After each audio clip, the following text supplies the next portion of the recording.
Welcome to the Real Paranormal Stories podcast with your host, Christopher Buckner. Send your stories to realparanormalstoriespodcast@gmail.com. Royalty-free music provided by Kevin MacLeod and Tabletop Audio. And now, let's take a trip into the paranormal.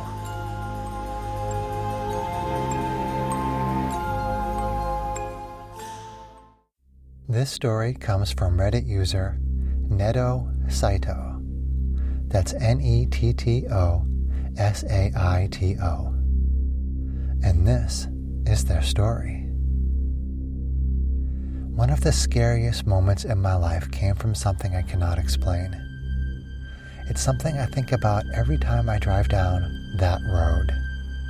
And it's something I continue trying to figure out. That day, hard to believe, but it was almost 11 years ago. Back when I was in college, I had to take a few night classes to finish my program. I was going to school for drafting, and one of the classes, covering Inventor, was only offered at 5 p.m.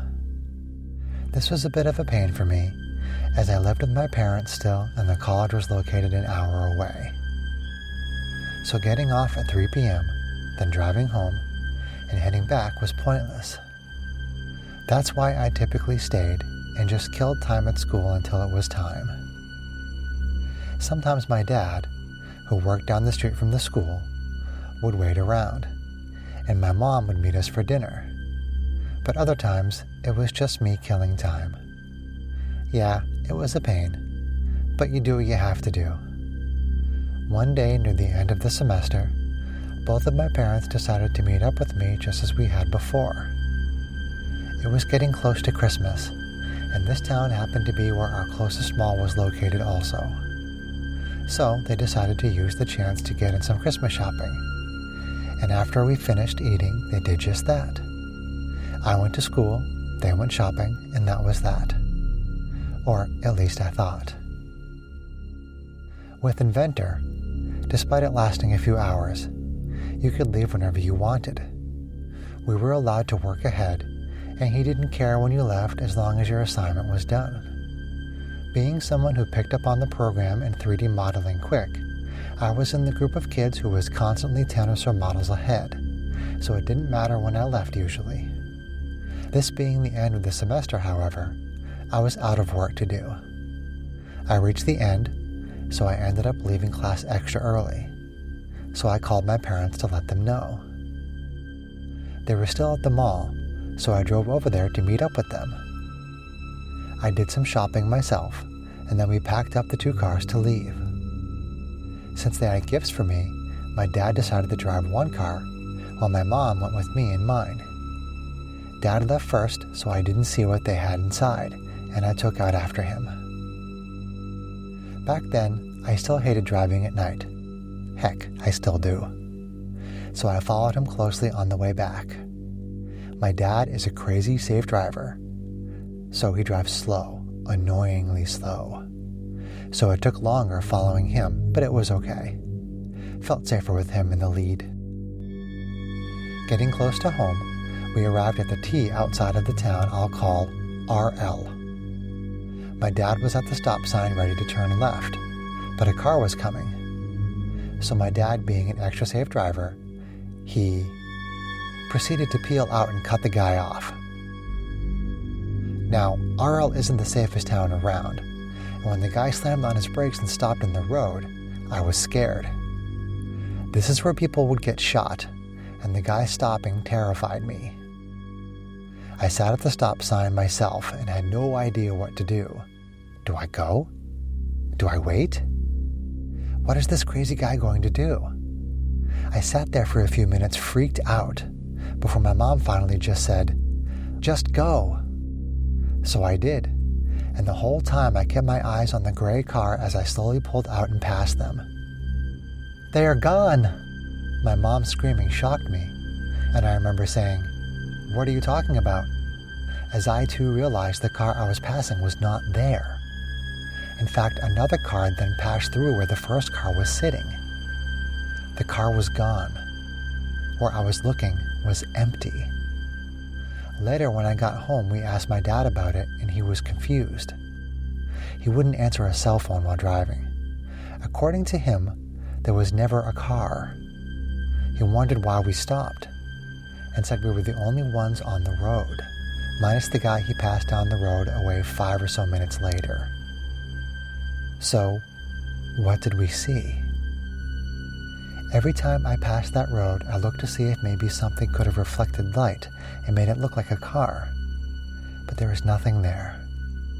Just a cornfield. And that is their story. This story comes from Anna. And this is her story.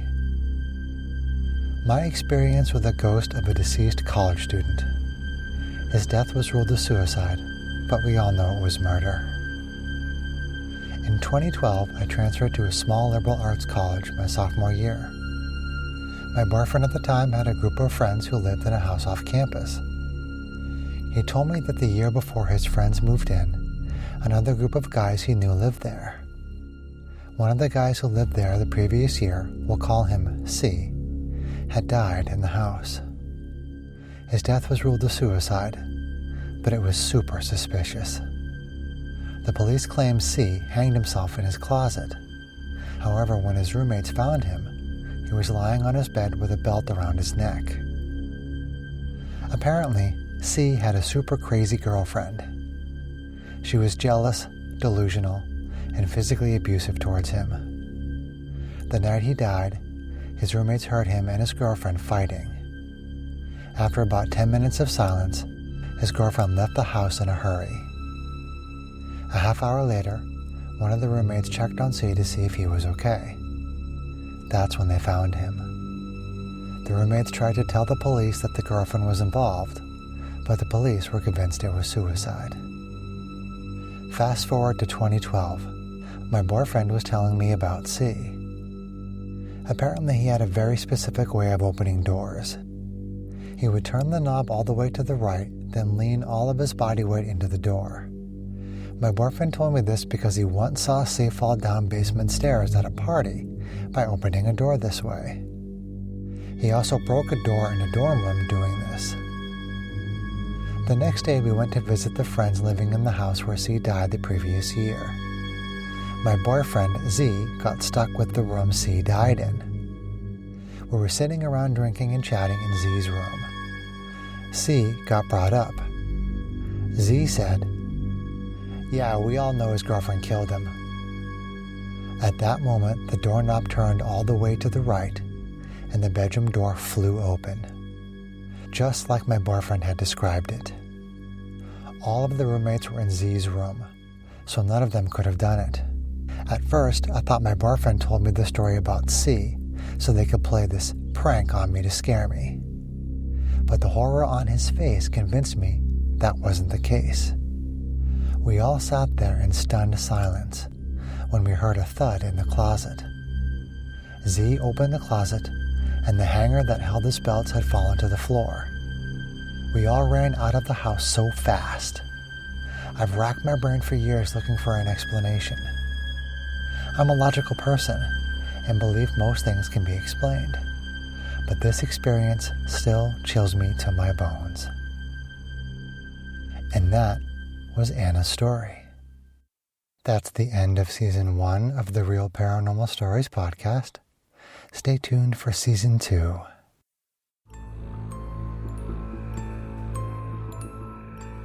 That's all for this episode of the Real Paranormal Stories podcast. If you liked what you heard, please leave us a review anywhere this podcast can be found.